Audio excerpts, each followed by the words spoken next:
ছোট্ট বন্ধুরা, আসসালামু আলাইকুম। আমি তোমাদের আজকে আরেকটি সুন্দর গল্প শোনাবো। একদিন ভোরবেলা সূর্য উঠতেই বনটা আলোর রঙে ভরে উঠল।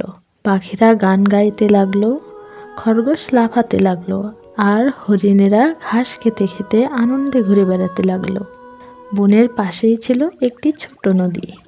নদীর ভিতরে মাছেরা খেলছিল, আর কাছেই একটি কচ্ছপ ধীরে ধীরে সাঁতার কাটছিল।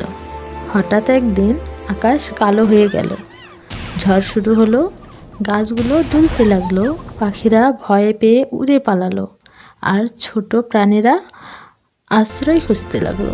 ঠিক তখনই একটি হাতি জোরে ডাক দিল, সবাই ভয় পেও না, আমরা একসাথে থাকলে কিছুই হবে না। হাতি বড় গাছের নিচে জায়গা করে নিল।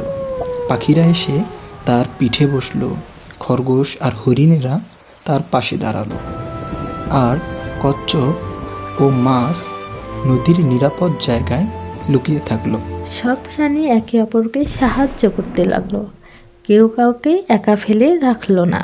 কিছুক্ষণ পর ঝড় থেমে গেল, আকাশ পরিষ্কার হলো, আর সূর্য আবার হাসতে লাগলো। সব প্রাণী আনন্দে একসাথে বলল, আমরা একসাথে থাকলেই প্রকৃতি সবচেয়ে সুন্দর হয়ে যায়।